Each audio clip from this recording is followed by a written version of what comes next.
Entonces, vamos con todo. Me confirman en el chat que va a ser nuestro principal medio de interacción, por favor, si me ven y me escuchan bien, si se escucha adecuadamente, en el tono correcto, si se va la señal, si se congela la imagen o cualquier error técnico, que es normal que suceda porque estamos dictando clases a través de un medio tecnológico. Tengan toda la libertad de hacérmelo saber a través del chat. Si tienen alguna consulta o duda, por favor también escribirlo a través del chat para dar solución o dar respuesta en el momento. Perfecto, Anderson, Amixa, les agradezco mucho su confirmación porque eso me permite tener el mensaje de parte de ustedes y tener la seguridad que se va entendiendo bien para proseguir con la clase. Bueno, antes de iniciar el curso formalmente, me gustaría, lo que siempre hago es dar algunas pautas para ustedes, dependiendo de las características del curso.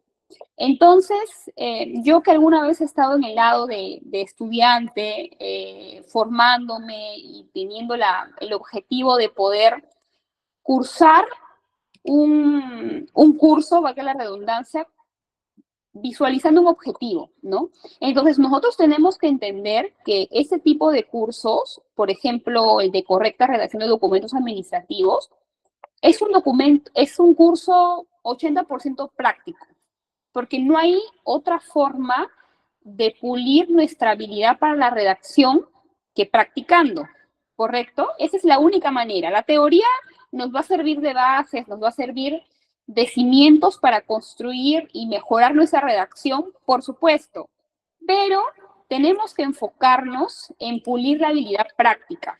¿Y por qué les digo esto, alumnos? Porque es muy importante que no para esta clase quizá, pero desde la siguiente hasta la última, hagamos un esfuerzo por conectarnos desde una computadora.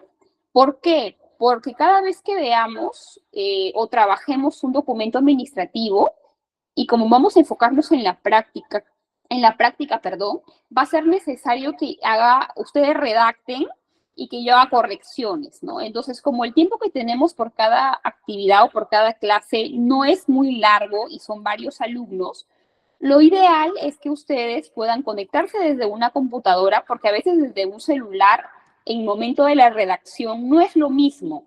Hay aplicaciones, por ejemplo, de Word en el celular, pero si alguna vez lo han utilizado, como lo he hecho yo, por ejemplo, para corregir algún texto, algún documento, la verdad es que no se presta idealmente como lo hace una laptop o una computadora fija, ¿no? Entonces, esa es mi recomendación. Solamente es una recomendación. Yo sé que muchos trabajan, están estudiando, ¿no? Entonces, no es tan fácil tener la disponibilidad de una computadora, pero en la medida de lo posible, si es que tienen esa posibilidad, yo les sugiero que prioricen el uso de la computadora desde la siguiente clase en adelante. Eso nos va a ayudar a mejorar nuestras habilidades y sacarle el máximo provecho al curso.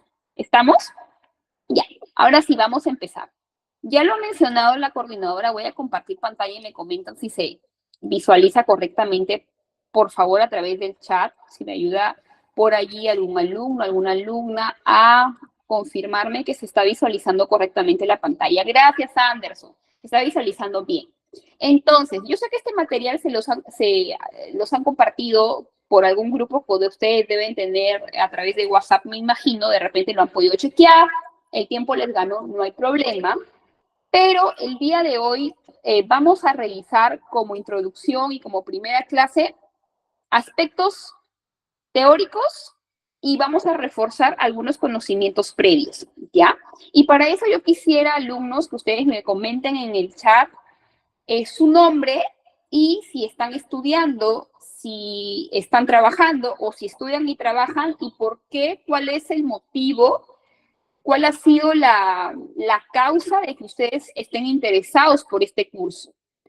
De repente es necesario, de repente por su trabajo, ¿no? O están viendo en el futuro que ya van a terminar el instituto, van a terminar la universidad y quieren reforzar su habilidad para la redacción de documentos. Entonces, esa información va a ser importante porque me va a permitir conocer a mí las características del grupo con el que estoy trabajando. Y de esa manera voy a poder darles un poco más de casos prácticos, ¿no? De repente enfocado a la expertise o a la experiencia que ustedes ya adquirieron en alguna formación anterior. Siempre va a ser muy útil. Me lo van dejando mientras vamos iniciando, ¿les parece? Yo de repente voy leyendo alguno de ellos para ir compartiendo experiencias. Por ejemplo, Anderson, ¿cómo estás? Bienvenido. Mira, Anderson nos comenta que él trabaja como asistente administrativo en una municipalidad. Qué bien, Anderson, en verdad, para todos aquellos que han trabajado o trabajan en una municipalidad, sea distrital o sea provincial, y de repente si son sus primeras experiencias en la administración pública, es una formación bastante aleccionadora porque en verdad es que en la práctica se aprende mucho más, ¿no? Y en el caso de entidades como municipalidades y en general en toda la administración pública, la redacción es muy importante. ¿Por qué? Porque a diferencia del sector privado, en la administración pública, la estructura, la gestión y las características de los documentos administrativos son mucho más rigurosos, ¿no? Tienen que guardar las formas en cuanto al contenido y en cuanto a la forma. Entonces, es muy importante que pulamos esas habilidades. Así que yo te felicito, Anderson, por esa iniciativa de poder inscribirte. Por ejemplo, Doménica nos cuenta que estudia administración de empresas en la Universidad de Ecuador. Qué interesante, Doménica. Igual en tu futuro ejercicio profesional como administrador es básico que tengas nociones, y ni siquiera nociones, ¿no? Sino ya habilidades bien formadas en cuanto a la redacción de documentos administrativos. Kelvin nos dice que estudia contabilidad. Mi hermana es contadora y si no me equivoco, tú corrígeme, porque cada universidad tiene un plan curricular diferente, pero creo que en los primeros 2 ciclos tienen un curso que se llama redacción de documentos contables o una tipología, un nombre de estos, que está más enfocado para, digamos, la documentación contable, ¿no? Pero en general es muy importante que los contadores estén correctamente formados en la redacción de documentos administrativos. Qué bien, por acá veo a varios alumnos que están formándose en las ciencias administrativas y contables, pero también existen profesionales o futuros profesionales vinculados, por ejemplo, a la educación inicial, trabajan como asistentes administrativos. Qué bueno, bien. Y por ahí veo algunos alumnos que nos acompañan desde otras clases, otros cursos que he dictado. A ellos también bienvenidos, me acuerdo mucho de los nombres. Bien, ahora sí, algún alumno que me ayude con la lectura de los objetivos de la clase de hoy, que quiera activar su micrófono y nos dé un apoyo para hacer la lectura de este primer ítem, que son los objetivos de clase.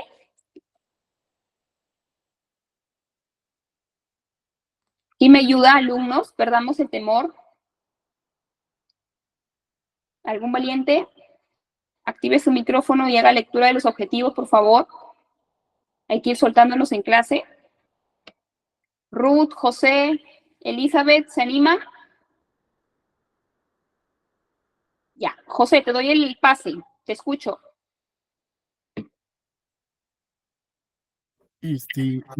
Buenos días. Los objetivos en este caso, como primer punto, tenemos conocer los principales alcances de la ley y el procedimiento administrativo general.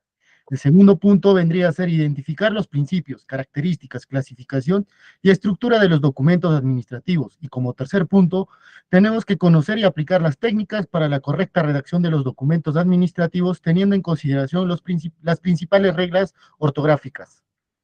Muchas gracias por tu participación. Siempre en la primera vista de mi material está enfocado en los objetivos que vamos a trabajar. Y eso es importante que lo repasemos, porque cuando culminemos una sesión, lo importante no es, ni es posible tampoco quedarnos o interiorizar el 100% de lo que hemos conversado, sino lo más importante es que logremos concretar estos objetivos, ¿sí? Así que es importante que lo repasemos. Ahora, como primer punto, José ha comentado que vamos a revisar los principales alcances de la Ley del Procedimiento Administrativo General.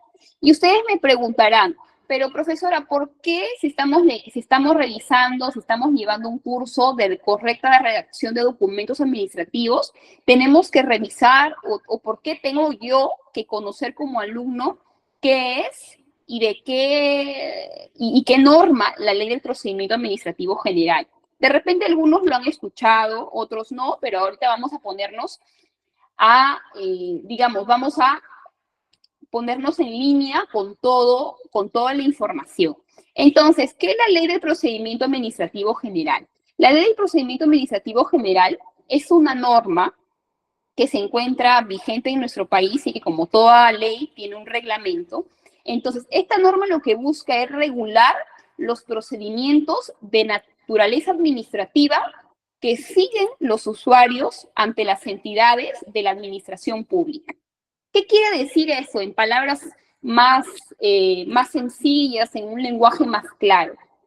Que todas aquellas personas, ciudadanos y ciudadanas, que deseen, necesiten, requieran tramitar un procedimiento ante los órganos que componen la administración pública, necesitan conocer por lo menos las generalidades de los alcances de la Ley del Procedimiento Administrativo General.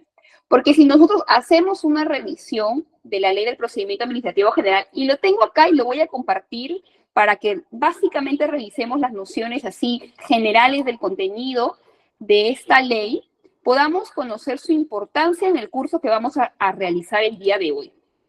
A ver, déjenme compartir la pantallita por acá. Vamos a ver el día de hoy. Tenemos por aquí.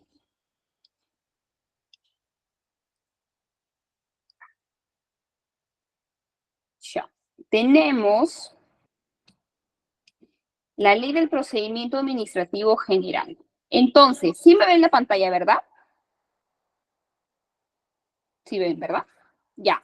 Me están por ahí confirmando en el chat. Entonces, esta norma que la podemos descargar es una norma de acceso público, la podemos descargar y su reglamento también. Su reglamento es un poquito más extenso, pero lo que yo quiero que ustedes conozcan es la composición de esta ley. La composición de esta ley. Entonces, ya sabemos que las leyes la promulga, las da el Congreso de la República, ¿verdad? Entonces, esta ley que está encargada de regular los procedimientos, los procedimientos administrativos que realizan las personas ante la administración pública, ¿no? Entonces, aquí se regula, aquí se norma diferentes ítems, como los actos administrativos, se establece cuándo estos actos administrativos son nulos, cuándo son eficaces, qué es un procedimiento administrativo, quiénes están sujetos de este procedimiento administrativo. Los actos administrativos ya lo vamos a revisar qué es más adelante. Solamente no me quiero detener en el significado, sino solamente en la composición, en el glosario, en cuál es el contenido de esta ley, ¿no?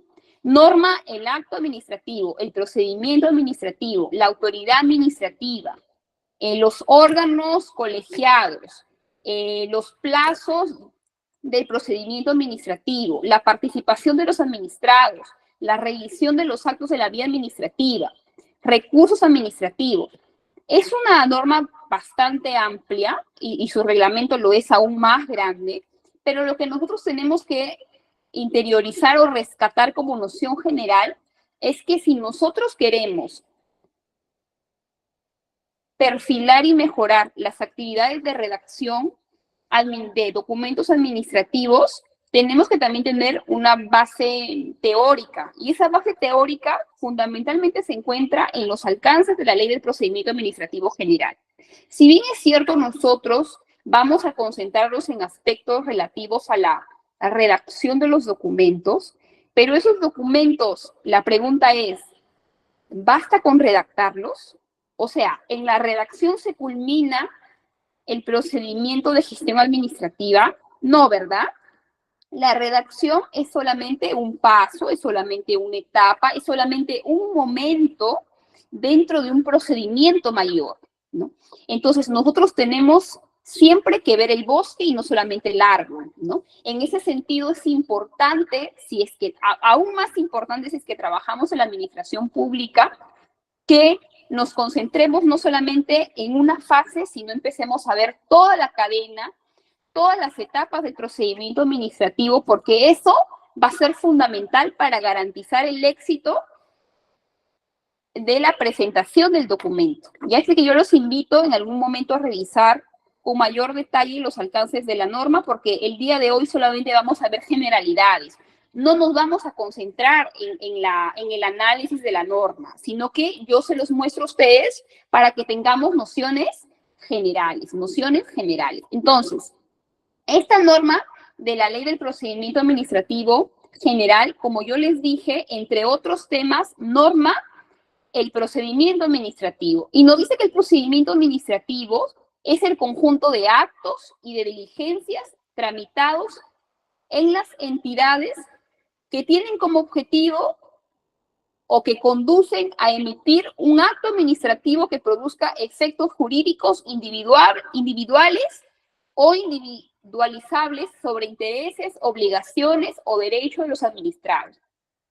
Esta es, digamos, la definición técnica, alumnos, pero siempre hay que llevar la parte operativa, ¿no? De nada nos sirve revisar los términos técnicos si no los vamos a comprender. Entonces, en pocas palabras, ¿qué es el procedimiento administrativo? Es el conjunto de acciones, el conjunto de actividades que tienen un inicio y que tienen un final, que se realiza con un objetivo, y ese objetivo es de que se emita un acto administrativo. Un acto administrativo es el pronunciamiento de una entidad respecto a una petición, respecto a una solicitud de pronunciamiento sobre un tema que puede ser diverso, y ya lo vamos a ver más adelante. Pero ese ciclo, digamos, ese paso a paso que tiene que seguir un trámite, una diligencia para llegar a un resultado, se llama procedimiento administrativo. Hasta acá me estoy dejando entender, estoy siendo clara, ¿me confirma? Sí, ¿verdad? Ya. Entonces, lo que suena básico, pero lo que es importante que recordemos el día de hoy. En un procedimiento administrativo, definitivamente hay dos partes. O el ciudadano es el que se encarga de solicitar y de resolver. No, ¿verdad? El procedimiento administrativo podría funcionar si es que solamente hay una parte que solicita y otra parte que resuelve, o los dos cumplen un rol fundamental, porque uno es la contraparte del otro, ¿cierto?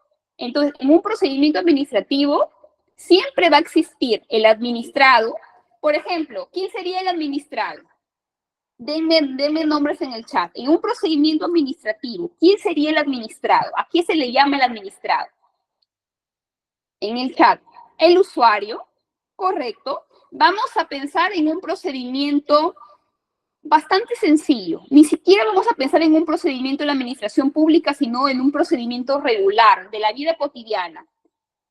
Si mi persona va a presentar una queja, por ejemplo, no lo sé, a Telefónica, por una falla en mi servicio de telefonía e internet, ¿correcto?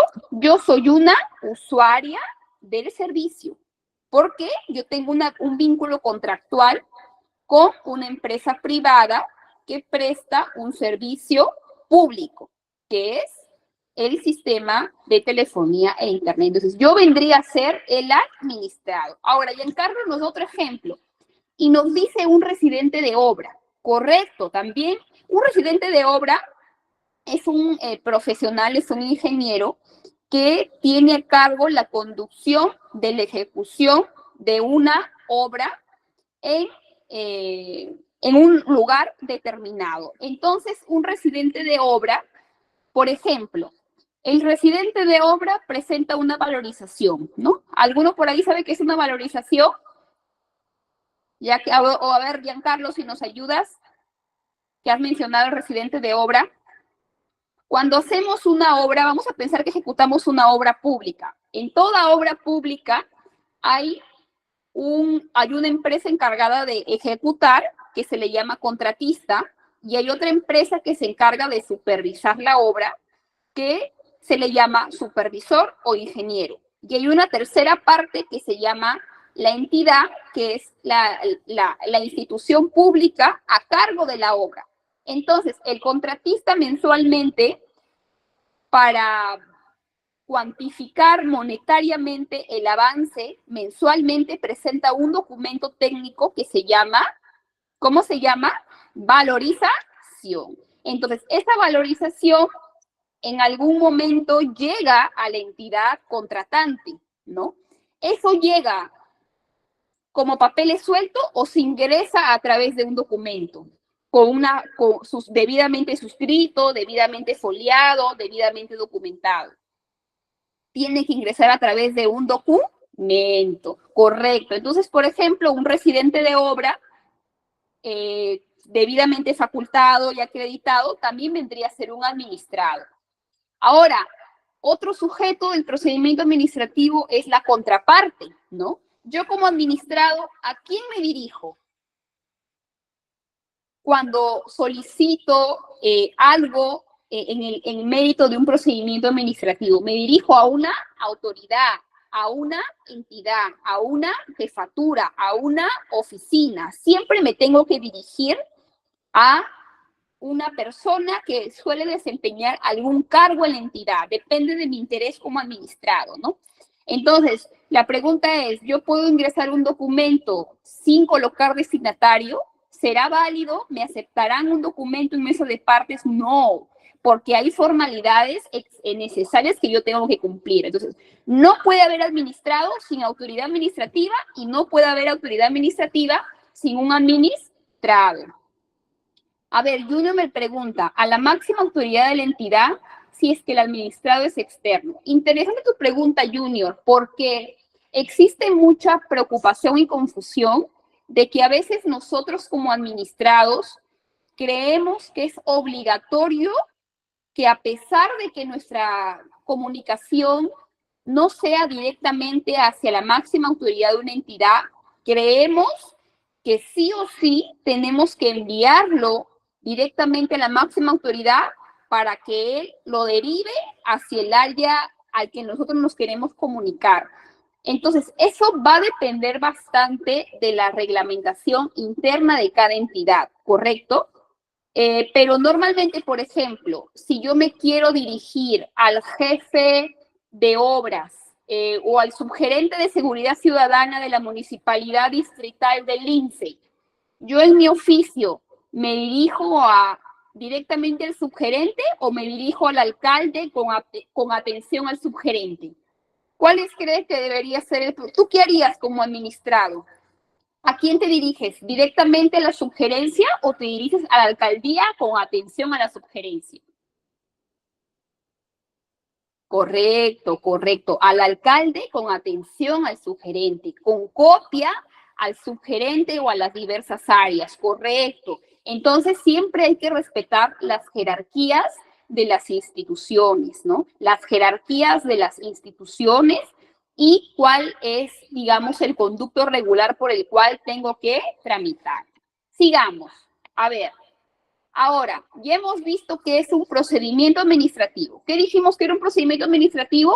El conjunto de actos a través de la cual se tramita una diligencia solicitada por el administrado y decidida por la autoridad administrativa. Ahora, ¿qué es el acto, profesora, licenciada? ¿Qué es el acto? Muy fácil. El acto es una declaración de la entidad en el marco de una normativa, en el marco de una regulación, están destinadas a producir efectos jurídicos sobre intereses, obligaciones o derechos de los administrados. Bueno, llevemos esto a la parte que yo quiero que ustedes interioricen, ¿no? El acto administrativo, como ya lo dije, es el pronunciamiento de la autoridad administrativa sobre la solicitud o el requerimiento del administrado. Vamos a poner un ejemplo.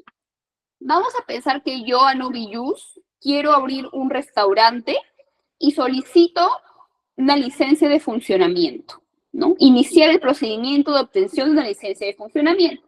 Entonces, todo trámite inicia por un área que se llama gestión documentaria. En el área de gestión documentaria, yo como administrado me presento y le digo a la secretaria que quiero una licencia de funcionamiento o presento un expediente debidamente foliado, documentado, en el que ingreso a la entidad, en el que solicito se me otorgue la licencia de funcionamiento. ¿Cuál de las opciones? ¿La primera, que es verbal, o la segunda, que es escrita y con expediente? Correcto, correcto. Entonces, una vez que ese trámite sigue su procedimiento, ¿dónde está normado los plazos y los requisitos, por ejemplo, de una licencia de funcionamiento en una municipalidad? ¿En qué norma está nombrado? En el TUPA, correcto. Entonces, si yo como administrado no sé qué documentos presentar, cuánto tiempo me va a demorar en poder otorgarse la licencia de funcionamiento, yo tengo que revisar el TUPAC de la entidad, porque cada TUPAC es igual o diferente de cada entidad. ¿Igual o diferente? Correcto, correcto, diferentes. Entonces, una vez que la subgerencia me evaluó, que se emitió el informe técnico de defensa civil, que emitió informe de asesoría jurídica, ¿cuál es el acto administrativo que en el caso que estoy ejemplificando debería tener para que se me otorgue la licencia de funcionamiento? ¿Es acaso que me llame el subgerente y me dice, sí señora Ana, ¿se le ha aprobado su licencia? ¿Esa es la forma? ¿O se me notifica a través de un documento de que me ha sido denegado o me ha sido aprobado la licencia de funcionamiento? Correcto, se notifica en este caso, dependiendo de la entidad, a través de una resolución, dependiendo de la entidad, ¿no? En la mayoría de las municipalidades, en el caso de este procedimiento, es a través de una resolución, ¿no? De repente, no es que se me declara o se me niega la licencia, sino que se me notifica, por ejemplo, de una cédula de observaciones, ¿no? Que yo tengo que levantar en un plazo determinado. Entonces, ese pronunciamiento de la entidad a favor o en contra de una solicitud del administrado, ¿cómo se llama? Acto administrativo. El procedimiento es el conjunto de actos que sigue una solicitud del administrado, pero el acto como tal es un pronunciamiento, y ese pronunciamiento siempre es verbal o es escrito. En la administración pública, ¿cómo yo conozco el procedimiento de una entidad? ¿Verbalmente o por escrito? Siempre por escrito, correcto. Ahora, los actos administrativos nos dice que tiene que cumplir una serie de características para que sean válidos. ¿Se acuerdan que hace un momento conversamos que de acuerdo al TUPAC, por ejemplo, en el caso de las municipalidades, sí, Junior, vendría a ser como una especie de veredicto, ¿no? Vendría a ser la conclusión o la parte final de tu procedimiento administrativo. El acto administrativo le da fin a un procedimiento administrativo. Bueno, podríamos llamar entre comillas fin, porque uno como administrado puede apelar o no puede apelar una decisión o un pronunciamiento de la autoridad administrativa. ¿Qué dicen ustedes? ¿Se puede o no se puede? Vamos a pensar que a mí me deniegan la licencia de funcionamiento. Yo como administrado puedo apelar, puedo pedir una reconsideración. A ver en el chat qué dicen, alumnos. Sí se puede, profesora. Hola, ¿cómo estás? Buenas noches. ¿Cómo Sí, estás? sí se puede. Sí se puede, profesora. Correcto, sí se puede. Ahora, el detalle de cuáles son los requisitos y cuáles son los plazos, tenemos que revisarlo de acuerdo a la entidad a la que nos estamos refiriendo, a la que le estamos solicitando. Ya hemos dicho que no es igual y hay que revisar de manera diferenciada. Ahora, estos actos administrativos, este pronunciamiento de parte de la autoridad administrativa, tiene una serie de requisitos o consideraciones para determinar si es válido o no es válido, ¿no? La primera de ellas es la competencia. Por ejemplo, ¿podrá la Subgerencia de Seguridad Ciudadana emitir un acto administrativo relativo a una licencia de funcionamiento? ¿Será su competencia hacerlo? No, correcto. Entonces, lo primero que tenemos nosotros que evaluar es la competencia. Y esa competencia podemos traducirlo en las funciones de cada subgerencia, de cada órgano, de una entidad. Las funciones están normadas y están por escrito. Entonces, cada órgano tiene que pronunciarse de acuerdo a su competencia. Si es mi competencia, yo resuelvo. Si es mi competencia, yo emito una opinión técnica. Si es mi competencia, yo recibo la reconsideración. O sea, depende de mi competencia. Otro de los requisitos para determinar la validez de los actos administrativos es el objetivo o el contenido, ¿no? El tercero, la motivación, ¿no? La motivación, ¿qué significa motivar? Significa que yo tengo que fundamentar. Por ejemplo, si en la resolución que a mí me notifican como administrada, que se me deniega la licencia de funcionamiento, la pregunta es, ¿esa resolución tiene que estar debidamente motivada para que sea válida?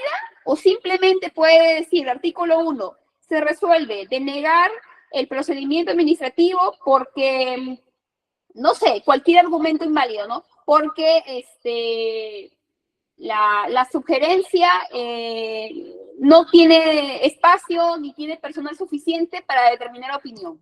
No, tiene que estar fundamentado. Por ejemplo, en la parte resolutiva, ¿no? O en la parte, perdón, fundamentativa, que la sugerencia de defensa civil con informe número 2 comunicó a este órgano que el local o el espacio físico del emprendimiento tal no cumple con las normas mínimas de seguridad establecidos en la Ley de Seguridad y Salud en el Trabajo, de acuerdo al acta de inspección tal. O sea, esta parte que yo acabo de decir ahorita de mi mente es una motivación, es un fundamento, ¿no? Y ese fundamento va a ser uno, no, tiene que considerar todos los fundamentos de hecho y de derecho que me motivan a mí pronunciarme a favor o en contra de una petición del administrado, ¿no?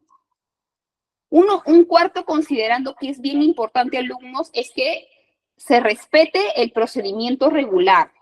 ¿Y a qué hacemos referencia con que se respete el procedimiento regular? Que para todo trámite hay un procedimiento con plazos y con órganos involucrados que están previamente establecidos. Entonces, es mi derecho como administrado que se me garantice que mi procedimiento ha cumplido con todos los requisitos que establece la norma. Vamos a pensar que la sugerencia encargada de emitir licencia de funcionamiento no programó porque se le olvidó, porque se le pasó, porque tenía mucha carga, no pidió que Defensa Civil hiciera una inspección técnica, se le olvidó. Y como tiene mucha carga, simplemente se saltó ese procedimiento y resolvió. Entonces, ese tipo de incumplimientos me otorga a mí el derecho como administrado de reclamar la nulidad de ese acto administrativo, la nulidad del acto administrativo. ¿Por qué? Porque no se ha cumplido con un mínimo criterio para considerar ese acto administrativo como válido, ¿Hasta aquí estamos claros? ¿Me estoy dejando entender? ¿Todo bien? ¿Alguna pregunta? Todo bien, ya, sigamos. Ahora, estas son solamente algunas pinceladitas rápidas que le hemos dado a la Ley del Procedimiento Administrativo General. Pero no se olviden revisarla en algún momento si pueden. Yo les voy a dejar al finalizar el curso un compendio de documentos para que ustedes revisen, ¿no? Con más detalle, con más calma, pero es importante que por lo menos tengamos algunas nociones básicas. ¿Ven que es importante? Ya. Ahora, vamos a lo que vinimos. Los documentos administrativos. A ver, compartamos conocimientos previos en el chat o de repente alguno que quiera hacer uso del micrófono.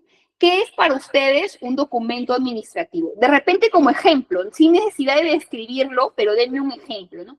¿Qué entendemos por documentos administrativos? ¿Los leo o los escucho? A ver.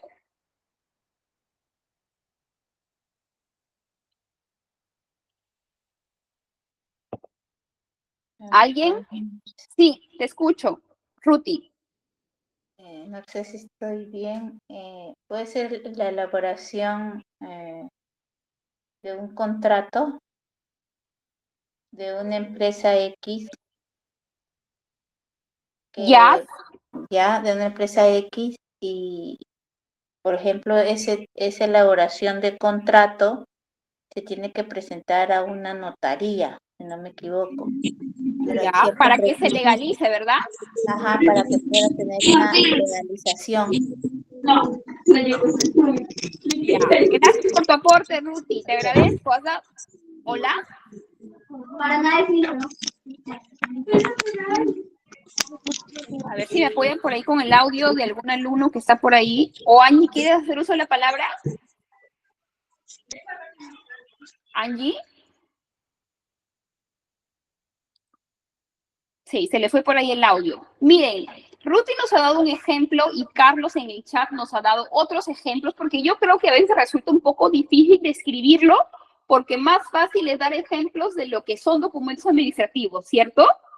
Entonces, un documento administrativo, nos ha dicho Ruti, puede ser un contrato, puede ser una carta, puede ser un oficio, puede ser un informe. José Bryan nos dice, es un escrito que se utiliza en el ámbito de la administración pública y privada para registrar y comunicar actos, hechos o decisiones de manera formal. Correcto, correcto. Esa es una definición mucho más completa, pero los aportes de los alumnos están muy bien establecidos. Los documentos administrativos, viéndolos en el aspecto general, o sea, no solamente llevándolos a la administración pública, sino en general en el sector privado o público, es una manera o es la manera en cómo se registran las acciones, los hechos, las decisiones de algún órgano de la administración pública o de la administración privada. Que den fe o que den cuenta de algo que resulte importante para el día a día de las administraciones, de cualquiera de las dos administraciones, ¿correcto? Entonces, tenemos que tener claro, correcto, Lucila, diversos documentos de acuerdo a la necesidad. Por supuesto, los documentos administrativos no están restringidos únicamente para la administración pública. De repente, a muchos de nosotros nos interesa más conocer, ¿no?, los documentos administrativos de la administración pública, pero tenemos que entender que hay muchos alumnos que trabajan en la administración privada, que tienen su emprendimiento, que tienen su empresa, y hay que siempre diversificar nuestro discurso, ¿no?, para que todos puedan entender desde su interés en la aplicación de lo que están aprendiendo. Entonces, un documento administrativo, como lo vamos a decir, y lo hemos ejemplificado, es un escrito o es la forma en cómo se deja constancia de actos, de decisiones, ¿no?, que son de interés para la administración pública o la administración privada. Después que hemos hecho esta interesante lluvia de ideas, vamos a revisar un poco la descripción, ¿no?, que está más enfocada a la administración pública, pero que lo podemos deducir también para la administración privada. A través de un documento dejamos un registro. Y sobre todo en la administración pública es muy importante que ese tipo de registro sí o sí tiene que estar por escrito. Porque cuando tú das cuenta o cuando tú asumes una responsabilidad en el Estado, siempre hay luego un control posterior o un control concurrente, ¿no? Entonces, por muchas actividades que tú hagas, por muy pequeñas, simples o complejas que sean, siempre tiene que haber una evidencia por escrito para que tú puedas dar fe que no solamente que se llevó a cabo esa acción, sino también que tú cumpliste, por ejemplo, con informar, cumpliste con trasladar, cumpliste con dar de conocimiento un hecho, y eso tiene una implicancia en la responsabilidad de las acciones, ¿no? en la responsabilidad de las acciones. Y sobre todo que eso te va a dar también un soporte, porque tú vas a poder documentar y probar cómo se desarrolló alguna diligencia, un procedimiento, una solicitud, porque hay un registro documentario de una serie de documentos, valga la redundancia, que van a probar, que van a dar cuenta de lo que tú estás manifestando, oralizando, presentando, informando, ¿correcto? Entonces, documentos administrativos existen muchos, unos más usados que otros, unos más conocidos que otros. Junior Barbosa Tapia, perdón que haga una pausa, nos dice, ¿existe alguna ley que regula lo que estás mencionando? Bueno, justamente la ley que hablábamos de la ley del procedimiento administrativo general, ya les comenté que es importante para dar a para conocer, para comentar algunos alcances sobre el procedimiento administrativo, el acto administrativo, también nos habla sobre documentos administrativos, pero tengo que hacer énfasis en algo claro, ¿no? La ley del procedimiento administrativo general nos sirve para normar el procedimiento, los actos, pero los trámites, que de repente va por ahí tu pregunta, Junior, de cada entidad tiene una regulación muy particular. Si nosotros, por ejemplo, nos enfocamos en los documentos judiciales, por poner un ejemplo, y revisamos la página web del Poder Judicial, para presentar yo un escrito judicial, ¿lo puedo hacer como yo quiero? No. Yo tengo que revisar una norma específica que establece las características y el cumplimiento de ciertas formalidades en cuanto a la redacción de documentos de índole judicial. Por ponerte un ejemplo, pero así en los diversos sectores, dependiendo del sector, cada sector ha normado la estructura, el procedimiento, los plazos, ¿no?, de la gestión administrativa. Pero en general, así, a grandes rasgos, a nivel macro, la ley del procedimiento administrativo general nos brinda nociones para conocer cómo funciona el sistema, ¿no?, en general, pero en particular tendríamos que revisar la norma específica del sector para saber si está regulado, de qué forma y cuál es su alcance, ¿correcto? Correcto, Lucila. Cuando tú me comentas de, por ejemplo, el correo institucional, ¿no? A ver, levántenme la mano o mándenme una manito quién tiene un correo institucional, sea del sector público o del sector privado. Correcto. ¿Y qué es lo primero que yo hago en el día cuando ingreso a trabajar? Además de prender mi computadora, tomar mi café, lo primero que hago y lo último que hago en el día es aperturar y cerrar mi correo institucional. ¿Por qué? Porque es el medio oficial a través del cual yo doy cuenta e informo las actividades, las acciones de relevancia de acuerdo a las funciones y responsabilidades que yo tengo, ¿correcto? Si, por ejemplo, les doy un ejemplo de mi trabajo, ¿ya? Yo trabajo como especialista social en una entidad pública, entonces yo estoy a cargo del relacionamiento interinstitucional de proyectos de inversión pública con las comunidades, las autoridades que están alrededor de este proyecto de inversión pública, ¿no? Entonces, vamos a pensar que mañana me paran la obra en un área tal, ¿no? Se suscita una serie de hechos y yo como profesional intervengo a través de una estrategia para darle solución a ese problema. Al finalizar la jornada, yo le envío un WhatsApp a mi jefe o lo que corresponde es enviar un correo institucional, un correo desde mi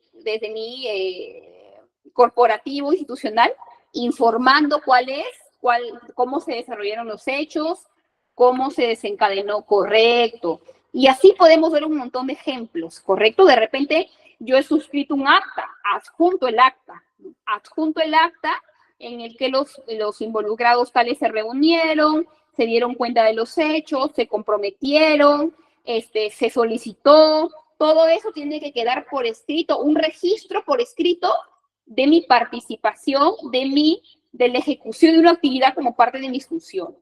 Entonces, estos documentos administrativos tienen que tener principios, de todas maneras, pero lo vamos a revisar así rápidamente porque nos gana el tiempo.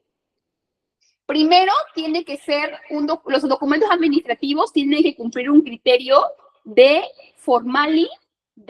Aquí le decimos formalidad. No hay que confundir la formalidad con el tecnicismo, porque un ciudadano de a pie tiene el derecho de iniciar un procedimiento administrativo, digamos, iniciar una comunicación con una entidad, pero siempre hay que guardar la formalidad. La formalidad en cuanto. La formalidad empieza desde que tú ingresas un documento por escrito. Eso es una de las características de la formalidad. Pero también hay que tener en cuenta que un documento, por muy simple que pueda ser, tiene que cumplir con una serie de características, de pautas de redacción. Yo no escribo un documento como escribo en mi día a día, en mi chat de amigos, en mi chat familiar. No funciona así, ¿no? Incluso cuando yo redacto documentos, utilizo un lenguaje y una redacción de ideas mucho más estructurada. Por ejemplo, en tu día a día, cuando tú te levantas y envías un mensaje de texto, no piensas mucho ni relees mucho lo que estás enviando, simplemente lo mandas. Pero en cuanto tú redactas un documento, redactas un párrafo, lo vuelves a leer, revisas la ortografía, revisas el formato, revisas la alineación, revisas los signos ortográficos, revisas la semántica, quitas algo, lo vuelves a poner, ¿no? Entonces, con la intención de cumplir con el criterio de formalidad de la presentación de los documentos, ¿no? Otro principio es el principio de la simplicidad. Como yo les digo, que tú redactes o que tú presentes un documento administrativo no te obliga ni al administrado ni a la autoridad administrativa en hacerlo complejo o técnico más de lo necesario. La idea es que sea entendible, que sea formal, pero que sea un lenguaje entendible para cualquier persona que haga lectura de ese documento administrativo. Tiene que ser flexible, también tiene que ser flexible, porque tenemos que entender que no todas las personas tenemos los mismos estilos de redacción, o todas las personas tenemos el mismo estilo de redacción. No lo tenemos, ¿verdad? Cada uno tiene una formación para la redacción diferente y hay que respetar eso, y no hay que pretender que el documento que yo reciba como autoridad se redacte de la forma o en el estilo que yo quiero. No, porque tengo que entender que todos tienen habilidades, estilos y una formación diferente, ¿no? Y el cuarto es la eficacia. ¿Por qué? Porque cuando yo presento un documento, lo hago porque sí o lo hago con la intención de lograr algo. ¿Con qué intención yo invierto mi tiempo, invierto mi dinero también en redactar, en ingresar un documento administrativo? Porque yo tengo la pretensión o no de lograr lo que yo estoy solicitando. Por eso yo me esmero en redactarlo formalmente, me esmero en correcto. De nada serviría que yo inicie o que yo presente un documento administrativo si no tengo la intención de lograr algo y de ser eficaz en el cumplimiento de mis objetivos. Ahora, todo documento administrativo tiene que tener un emisor, es decir, es obligatorio, les pregunto, que las personas se identifiquen cuando van a ingresar un documento o pueden poner anónimo en el documento. ¿Tienen la obligación de indicar sus datos o simplemente pongo anónimo o ni siquiera lo firmo? Correcto. Tiene que tener una identificación. Si yo no puedo identificar al emisor, ¿cómo yo lo voy a notificar del veredicto a través de un acto administrativo? No podría. Sí, Armelia. ¿Alguna pregunta por ahí? ¿Levantaron la mano? No, ¿verdad? Correcto, tiene que ser obligatorio. Ahora, es importante que en el mundo de la virtualidad en la que nos encontramos, yo me identifique con mis nombres completos, con mi documento nacional de identidad, con mi número de teléfono, con mi correo electrónico, porque si yo dejo, suscribo el documento y digo, no, mi Justilla con DNI y tal, y si la persona, y la autoridad quiere comunicarse conmigo, ¿cómo hace? Hay que darle facilidades, ¿no? Y una manera de dar facilidades es indicar mi correo electrónico o mi teléfono de celular para que hayan canales de notificación o canales de comunicación válidos y podamos cumplir con los plazos dentro del procedimiento administrativo. Otra de las características del documento administrativo es que tiene que producir efectos. ¿Qué quiere decir producir efectos, alumno? Quiere decir que esa solicitud, que ese documento administrativo, al ser evaluado y al tener un pronunciamiento, tiene que tener un efecto y una decisión. Vamos a volver en el caso de la licencia municipal, ¿no? Si yo presento una solicitud a la municipalidad y esta municipalidad me deniega, entonces me lo deniega a través de una resolución, se genera un efecto. Se genera un efecto porque se me notifica de esa resolución. ¿Y qué pasa si yo aperturo mi local a sabiendas de que tengo una resolución en contra que no me permite operar? Yo podría ser denunciado por desacato de la autoridad, por ejemplo.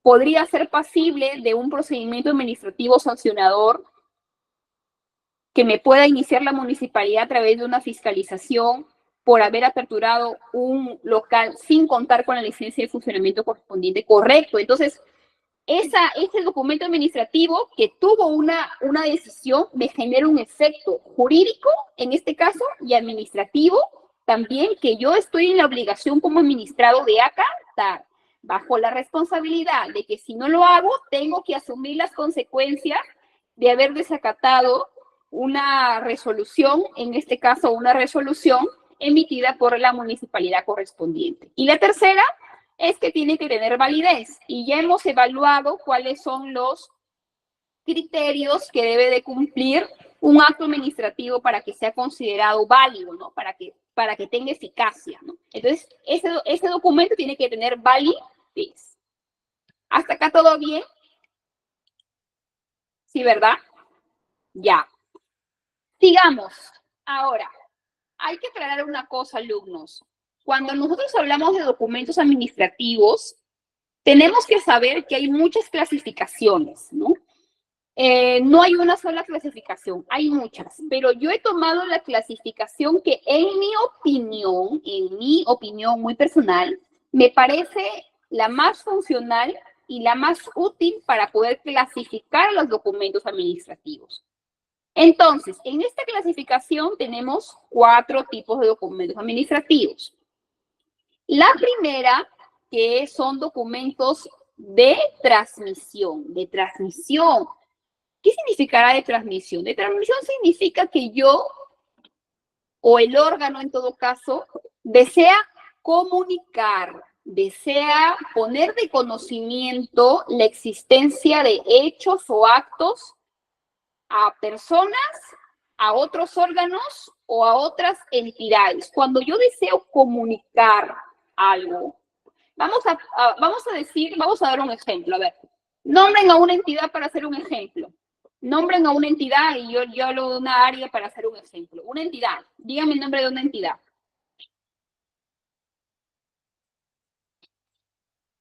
Para usarla como ejemplo.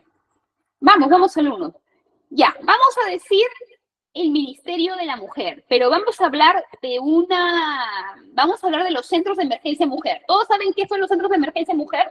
Son dependencias que tienen a su cargo, en colaboración con la policía, recepcionar, brindar seguimiento, apoyo a la mujer y a los grupos vulnerables víctimas de algún tipo de violencia física, psicológica, sexual, económica, etc., ¿no? Estos centros de emergencia mujer suelen estar dentro o cerca de una comisaría y funcionan dependiendo 24 horas o ciertos horarios, ¿ya? Entonces, vamos a pensar que el centro de emergencia mujer recibe un caso, ¿ya? Recibe lamentablemente el caso de una persona de una mujer que está sufriendo o que ha sufrido una violación sexual de parte de su esposo. ¿Va? Vamos a poner un ejemplo. Entonces, se procede, la mujer y los hijos pasan por exámenes psicológicos, por pericias, ¿verdad?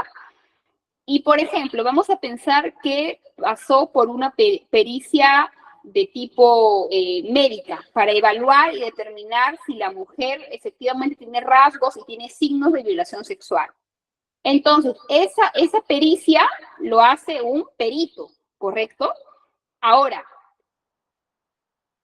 ¿con qué documento el Centro de Emergencia Mujer solicita o la policía la realización de una pericia a una persona? ¿Lo hace verbalmente o cursa un documento?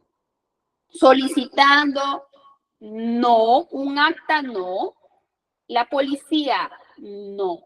Si la policía le pide al Instituto de Medicina Legal que realice una pericia a una persona para determinar si ha sido violentada sexualmente, tiene que remitir un oficio, ¿correcto?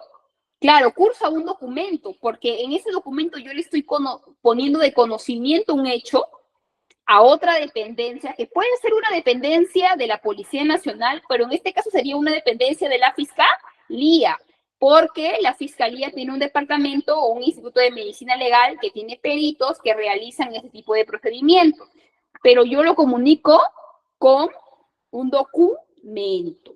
Vamos a poner otro ejemplo. Vamos a pensar que me han robado el celular hoy día. Entonces yo voy a la policía a asentar una denuncia. Esa denuncia queda en un documento que a mí me da una copia certificada de ese documento como denunciante. Ahora, ¿cómo la policía le comunica a la fiscalía que se ha cometido ese delito? ¿De palabra o le cursa un oficio? Correcto. Entonces, se entiende cuál es el tipo de documentos de transmisión. Todo documento destinado a poner de conocimiento, a comunicar una serie de acciones, de hechos que se han suscitado dependiendo del órgano. Ahora, esta comunicación puede ser del órgano hacia otro órgano. Por ejemplo, puede ser de la policía hacia la fiscalía, pero ¿cómo la policía me comunica a mí como denunciante que mi denuncia ha sido trasladada a la fiscalía? ¿Me llama a decirme o también me envía un documento para informarme que con fecha tal, con expediente tal, se ha remitido? Correcto. En este caso, una notificación, ¿no? En este caso, una notificación. Entonces, en el caso de los documentos de transmisión, los más conocidos es el oficio y la carta. El oficio y la carta. Ahora, en el segundo tipo de documentos, tenemos documentos de constancia.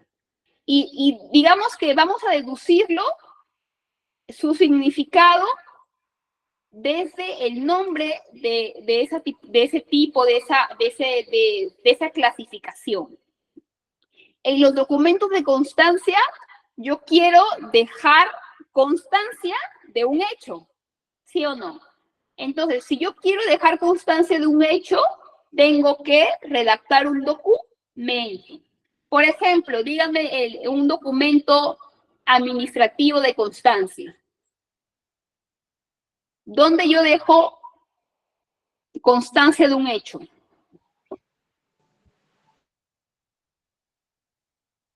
¿Será el acta?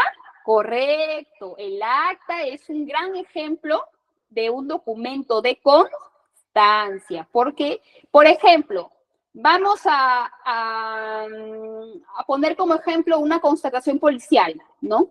Vamos a dar mi ejemplo de que yo estoy trabajando en una obra y de repente hubo una paralización de la obra. Entonces yo me apersono a la comisaría a solicitar que se realice una constatación policial. La pregunta es, ¿por qué yo solicito una constatación policial? ¿Por qué? ¿Cuál es mi objetivo? ¿Cuál es mi intención? ¿Qué es lo que yo busco cuando solicito una constatación policial?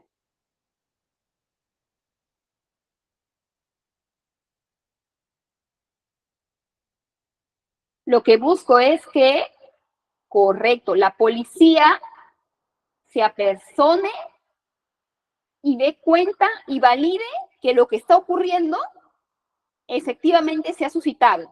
Porque si yo como parte interesada doy cuenta de un hecho, de repente mi opinión puede estar sesgada, ¿no? Pueden decir, sí, pero tú como trabajas ahí, tú puedes decir ABC y cómo yo sé si lo has cumplido. Pero la policía se apersona al lugar, levanta un acta y dice, ¿no? En las instalaciones de Lince, siendo las 14:20, ¿no? Del día 10 de septiembre del 2024, ¿no? Nos constituimos al distrito tal, provincia tal, departamento de tal, ¿no? Dando cuenta o registrándose que se apersonó un grupo de 20 personas, ¿no? 10 varones y 5 mujeres, liderados por el señor tal, quienes... Entonces, ese registro de los hechos tiene que dejarse, ¿sí? ¿Se activó por el micrófono o alguien quería participar? Ya, tiene que dejarse a través de un documento. Y normalmente esa acta lo firman solamente la policía o también los involucrados para dar fe que lo que se diga en el acta es cierto. Solamente quien va a participar o todos los involucrados también, ¿no? Y siempre pasa que hay personas que no quieren firmar. Eso va a pasar siempre porque no están de acuerdo, porque no quieren que se les involucre, porque simplemente no quieren firmar, entonces va a pasar, ¿no? Ahí tenemos un ejemplo de los documentos de constancia. Ahora, tenemos otro tipo de documentos que son documentos de decisión. Y hoy día hemos hablado más que bastante sobre un tipo de documento de decisión, que es un documento que contiene la declaración de la voluntad de la administración. ¿Cómo se llama ese documento? Por ejemplo, correcto, una resolución. Por ejemplo, ¿qué entidad del Estado emite una resolución para dar cuenta de sus decisiones? Por ejemplo, yo les digo una y ustedes me dicen otra.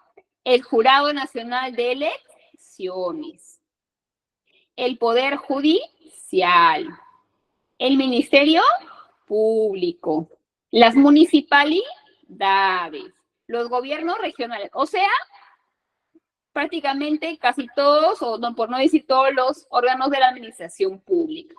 Y tenemos un cuarto grupo de documentos administrativos que son documentos de juicio. Documentos de juicio quiere decir que son documentos que contienen una declaración de la voluntad de la administración. A ver, voy a dar un ejemplo con mi caso. Yo trabajo como especialista social y vamos a decir que mañana me llama mi jefe a decirme, Ana, necesitamos que presentes un informe dando cuenta del desarrollo de las actividades de enero a abril, ¿no? Entonces, yo tengo que elaborar un informe, que es un documento de juicio, en el que dé mi opinión, mi versión, mi opinión profesional respecto a una serie de hechos, de sucesos, de acontecimientos, desde mi punto de vista o desde mi competencia. Otro ejemplo de los más conocidos, los famosos informes legales. Vamos a pensar que el ANA, que es una entidad administrativa, quiere comprar una camioneta. Y para comprar una camioneta tenés que convocar a una licitación pública, si es más, o sea, si supera el monto establecido por la ley de contrataciones, ¿no? La pregunta es, ¿el jefe del ANA puede, o el comité de selección, perdón, puede convocar a un proceso de licitación sin antes que se emita un informe legal en el que se declare viable el inicio del procedimiento de licitación? No, ¿verdad? No, porque en las entidades públicas el órgano legal siempre tiene que pronunciarse y dar su visto bueno de muchas o la mayoría de acciones que inicia, emprende los máximos titulares o los diversos órganos de una administración pública. ¿Por qué? Porque los abogados manejan la norma, ¿no? Entonces, yo como autoridad, como funcionario, estoy en la obligación de solicitar y de contar con un informe legal para darle validez y para darle viabilidad a mis actos y a mis decisiones, para que el día de mañana, si me van a presentar un procedimiento, si me van a iniciar un procedimiento, por ejemplo, vamos a decir la Contraloría observó o emitió un informe que esa compra estuvo sobrevalorada. Piden toda la documentación. En toda la documentación tiene que haber un informe legal, ¿no? Un informe técnico también de la unidad a cargo, de la unidad usuaria, ¿no? Entonces, todo eso son elementos de valor que son importantes para tomar decisiones en la administración pública, ¿no? Entonces, un informe es un documento administrativo de juicio. ¿Por qué? Porque te da una opinión, una posición, ¿no? De un área, de un profesional sobre una serie de hechos. ¿Hasta acá alguna duda, consulta, reclamo, queja? ¿O está claro? ¿Sí? ¿Me apoyan con sus manitos? ¿Todo bien, verdad? Ya, sigamos. Ahora, vamos a hacerle un zoom acá porque no me ayuda mucho la pantalla, pero quiero que veamos este documento y que identifiquemos su estructura, así como venga a su mente. Nosotros vemos por acá una carta, la carta 116. ¿Podemos identificar cómo se compone, cómo se estructura esta carta? ¿Qué partes tiene? ¿Podemos decirlas? Alguien que me ayude a ver, ideas. ¿Qué partes, qué estructura pueden ver en este documento? Que me puedan nombrar. Díganme lo que ven. ¿Qué es lo que ustedes ven? ¿Qué partes componen una carta? ¿Ya? Tú has dicho una buena, Giancarlo, el encabezado. El encabezado, pero el encabezado tiene varios elementos, ¿no? Por ejemplo, lo primero que estamos viendo, ¿qué es? Lo primero que estamos viendo es un logo, ¿no? Creemos, la empresa que emite el documento o al que pertenece el funcionario que está suscribiendo, ¿no? Y ese logo va a permitir identificar correcto. Ahora, no todos los documentos tienen que estar membretados, porque, por ejemplo, si yo como ciudadano, como Ana Ovilluz, ingreso un documento a una entidad, ¿qué membrete le voy a poner si yo soy una persona natural? Entonces, eso está un poco más abocado para empresas, para comunicaciones entre órganos, o sea, de la policía a la fiscalía, por supuesto que se tienen que usar hojas membretadas o por lo menos los logos institucionales de la entidad, ¿no? Pero en el caso de administrados como persona natural, el documento que yo presente no es una exigencia porque yo no represento a una organización o a una empresa. Yo me represento a mí mismo como persona natural. Ahora, ¿qué otra estructura, qué otro ítem estamos viendo? Que lo he mencionado. La fecha. No solamente la fecha, sino el lugar desde donde remites la comunicación, la fecha, el mes y el año. Es muy importante que se respete esa información. ¿Para qué será importante? A ver, yo les pregunto a ustedes, ¿será un formalismo colocar la fecha, el lugar, o tiene una utilidad en el procedimiento administrativo? ¿Quién me dice? ¿Cuál es la utilidad? ¿Cuál es la utilidad? Pero ¿por qué es importante, Junior, por ejemplo, colocar la fecha? ¿En qué me sirve a mí como administrado? Ya, uno, que se debe registrar la fecha. 2, para llevar un registro, para contar los plazos. Lo más importante para un administrado es contar los plazos. ¿Cómo yo doy cuenta de que se me venció el plazo? Porque hago alusión a la fecha en la que fue, en realidad no en la que fue emitido, sino en la que fue recepcionado, porque el plazo empieza a correr no desde el día en que yo lo redacté, porque lo puedo redactar hoy día 10 y lo puedo presentar mañana 12, sino la fecha y hora cierta en la que la entidad me recepcionó el documento a través de la mesa de partes física o la mesa de partes virtual. Lo más importante son los plazos. Desde la recepción, correcto. Tercer elemento que yo veo acá en este documento, la numeración de la carta. ¿Por qué es importante tener y respetar la numeración de los documentos administrativos? ¿Quién me da ideas? ¿Por qué es importante llevar un orden y una numeración?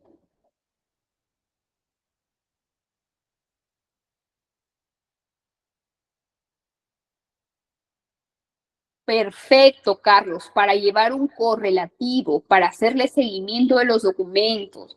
¿Qué pasa si yo en 6 meses quiero buscar un documento que yo sé que lo he enviado, pero ¿alguien quiere levantar la mano? Perdón, ¿alguien está levantando la mano? ¿Sí? ¿Deseas hacer uso de la palabra? ¿Sí o no? No, ¿verdad? ¿O sí? Dime. Correcto, para llevar un correlativo, una ubicación y un correcto archivo de los documentos. Ahora, otro elemento es el emisor, que es el de abajo y es el, ¿quién lo ha mencionado por acá? A ver, el remitente. Ahora, todo documento, bueno, en este caso de la carta, tiene que tener un asunto.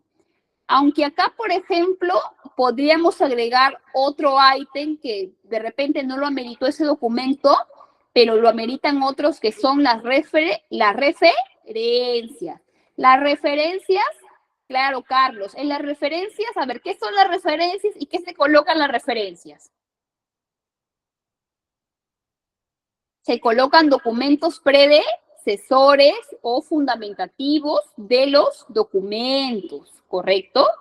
Entonces, en las referencias, cuando yo en el cuerpo de mi documento haga alusión a otro expediente, a una norma, a un reglamento, a una ley, entonces siempre hay que referenciarlo para que quede un registro y hay un orden en la redacción de los documentos. Ahora, del asunto para abajo ya vendríamos a tener el cuerpo del documento, ¿no? Que es el corazón del documento, que es el cimiento principal del documento, ¿no? Entonces, en el cuerpo vamos a poder encontrar primero lo que conocemos como la apertura con un saludo, con una dirección hacia a quien vamos a remitir el documento con una formalidad necesaria, ¿no? Y luego vamos a ir desarrollando nuestros argumentos, nuestras consideraciones, nuestra petición, etcétera, ¿no?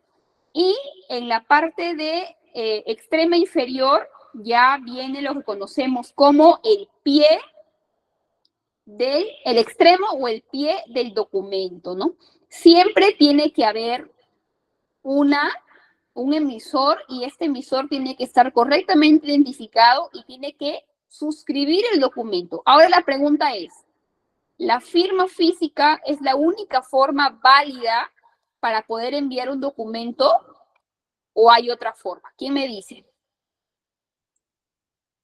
¿Yo estoy obligado a firmar físicamente los documentos o también lo puedo hacer de otra manera? ¿Cómo se llama esa otra manera? Las firmas digitales. Y la pregunta es, ¿yo necesito ser funcionario público para tener una firma digital? o un ciudadano de pie puede tener una firma digital? Cualquier persona que tenga DNI electrónico. Toda persona que tenga DNI electrónico se le tramita una clave y esa clave la utilizas para poder firmar los documentos a través de una aplicación o de un programa que se llama Refirma. Ahí tú puedes firmar los documentos. Hay que tener en cuenta que sobre todo en la administración pública hay entidades que ya están exigiendo sí o sí que los documentos sean presentados con firma electrónica, porque ¿qué pasaba con la firma física? De que, siendo honestos, la mayoría de las personas ya no firmaba todos los documentos, sino lo que hacían era copiar y pegar la imagen de tu firma. ¿Quién no ha hecho eso? Que levante la mano, ¿quién no lo ha hecho? Todos en algún momento hemos hecho un screenshot de nuestra firma, le hemos copiado y le hemos pegado. Muy aparte de que eso le resta formalidad a tu documento, se prestaba ¿para qué? Para la suplantación, por ejemplo, ¿no? Además de la suplantación, a qué le dejábamos abierto cuando copiábamos y pegábamos la imagen de nuestra firma? A que no sea, claro, por ejemplo, yo me quería pasar de vivo, le redactaba un documento a mi jefe, a mi modo, sin consulta, pegaba su firma y lo tramitaba por el sistema de documentario.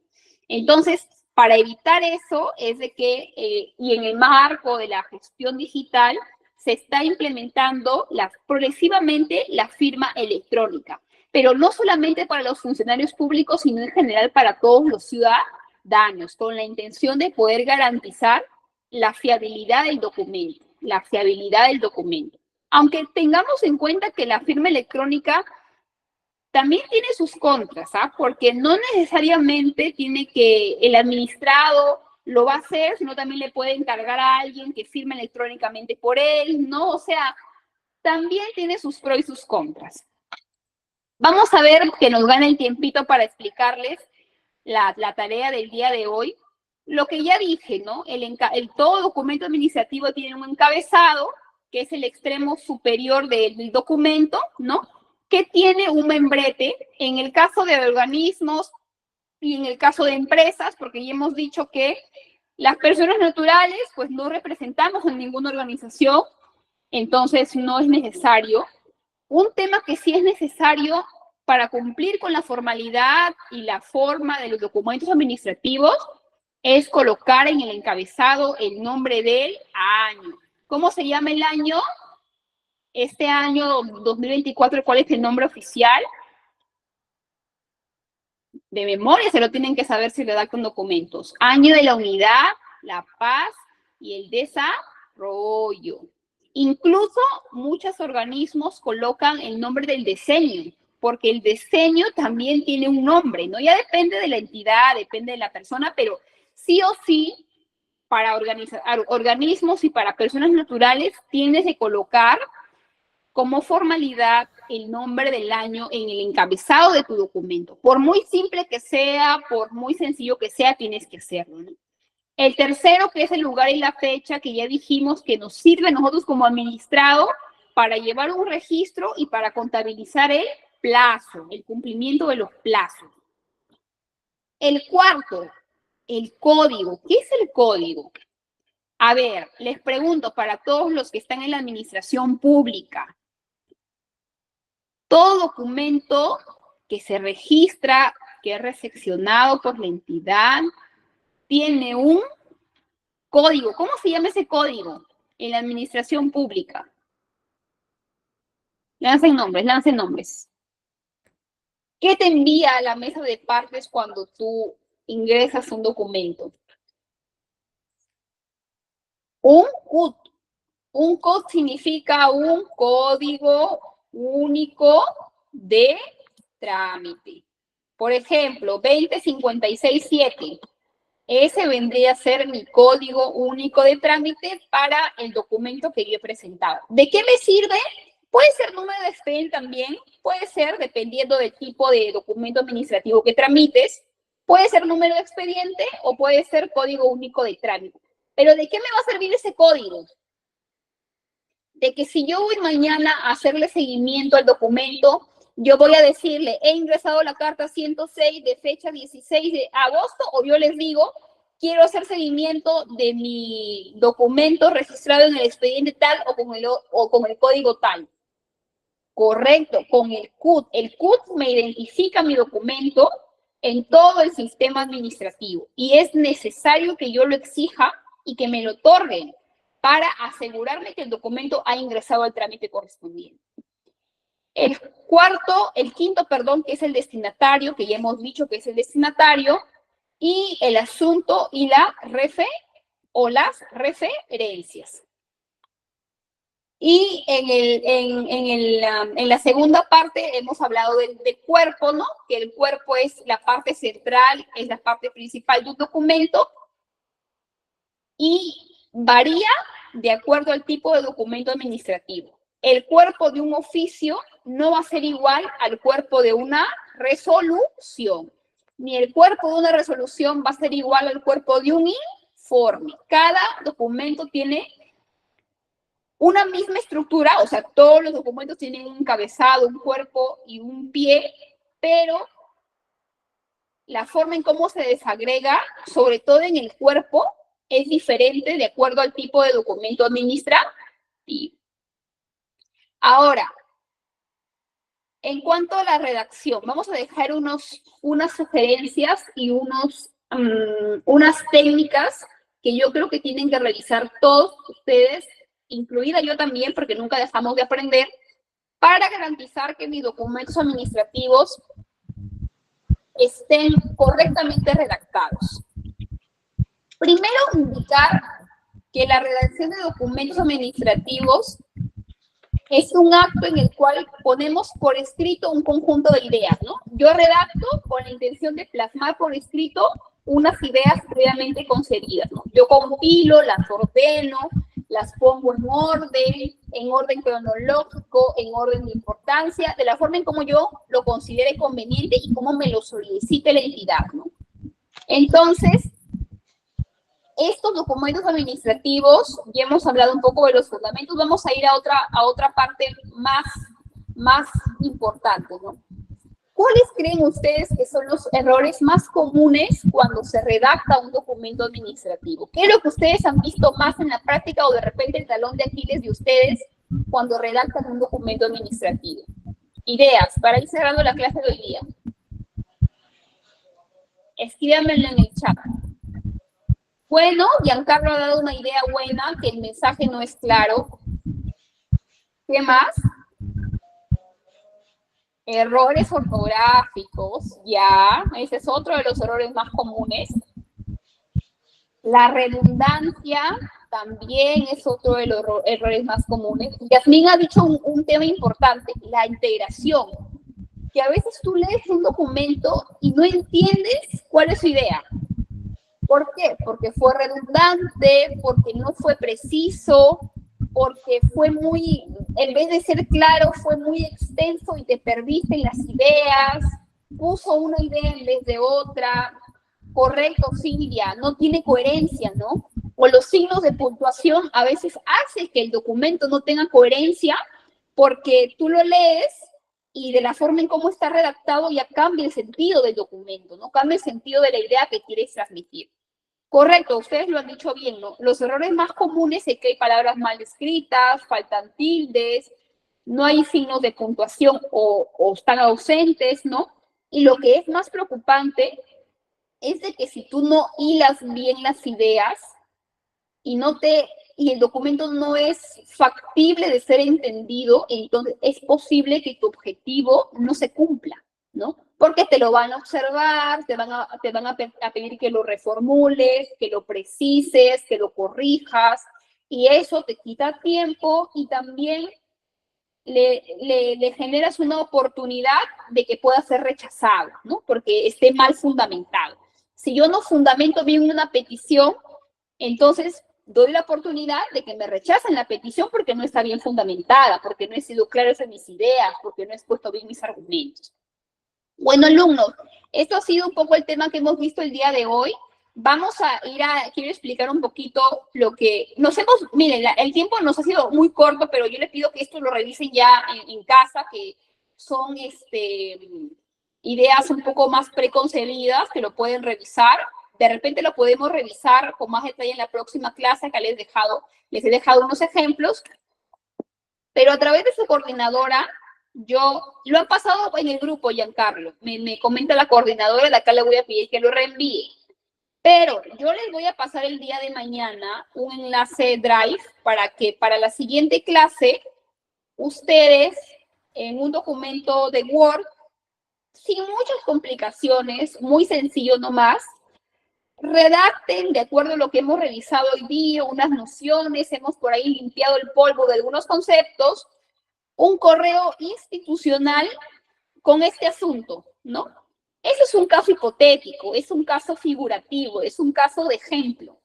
Ustedes van a simular que a través de un correo institucional envían una comunicación y lo que yo necesito es el cuerpo de esa comunicación dando cuenta de este asunto. Entonces, yo les voy a enviar un enlace para que ustedes suban su documento. Yo lo voy a corregir, les voy a dar mi feedback a cada uno de ustedes y en la próxima clase vamos a leer 1 o 2 ejemplos para ir corrigiendo y dando algunas técnicas. ¿Les parece? ¿Están de acuerdo? Los que no pueden, no hay problema, me lo hacen saber. No pasa nada, pero la idea es que yo quiero que ustedes me aprovechen, porque ya les he dicho, me aprovechen en el sentido de darles la retroalimentación de la corrección, porque si no hacemos la práctica, no ganamos nada. Este curso tenemos que enfocarlo en la práctica, en la corrección, en la pauta de aquellos, de repente, habilidades que nos falta por ahí mejorar. Entonces, como lo indiqué al principio de la clase, la sugerencia es que se traten de conectar a través de una computadora con la intención de que enfaticemos la práctica, ¿no? La teoría en este curso es importante, pero no es lo principal. Lo principal es que ustedes afiancen la práctica y eso lo vamos a hacer a través de documentos de Drive, a través de ejercicios prácticos, como por ejemplo este. Así que los espero el día miércoles, que tengan un buen descanso, una buena jornada laboral o académica mañana, y nos vemos el día miércoles. Mañana les estoy enviando el link para que puedan subir sus documentos y si quieren